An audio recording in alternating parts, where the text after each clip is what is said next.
Kitobsevarlar uchun yaxshi yangilik. Poytaxtimizda yangi kitob do'koni ochildi. Xorij tajribasini o'rgangan holda barpo etilgan ushbu kitobxona endilikda dunyo bozorlarida ham eng ilg'or sotuvda bo'lgan kitoblarni o'zida jamlagan.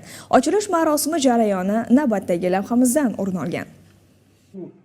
Kitobxona loyihasi bu nafaqat kitob do'koni, balki ma'naviy transformatsiya maydonidir. Ochilish marosimi iliq va ilhomlantiruvchi ruhda zamonaviy tashkiliy yondashuv asosida o'tkazilib, yig'ilganlarda o'zgacha kayfiyat hosil qildi. Bugun respublikamizda kitobxonlikka berilayotgan e'tibor har qachongidan ham yuksak darajada.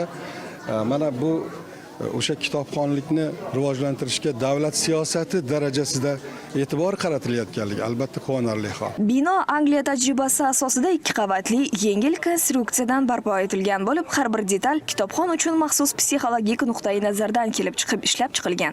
Sarvar aka, mana shu loyihani amalga oshirish uchun shu kitobxonani barpo qilish uchun qancha vaqt ketdi? Hokimiyatning yordami bilan, ularni qo'llab-quvvatlovi bilan uzog'i 6 oyda qurildi bu narsa. Shu chet el tajribalarini o'rgangan holda Yaponiyani, Germaniya, Turkiyaga o'rganib, kitob do'konlarini o'rganib, mana shu loyihani qurdik. Endi bizning do'konimiz bo'lmagan, birinchi do'konimiz bo'ladi bizning. Ish do'kon loyihamizni endi ko'rib chiqib, birinchisini qurdik. Bu kelajakda yana shaharning o'ziga 6 ta rejalashtirganmiz. Viloyatlarda ham qurishni rejalashtirganmiz. Bu kabi loyihalar qamrova kengaytirilib, kelgusida mana shunday kitobxonalar safini yanada oshirish rejalashtirilayotgani ta'kidlab o'tildi. Mashhura Nurmatova, Obid Yoqubov, Javohir Fayzullayev, Hudud informatsion tahliliy dasturi uchun.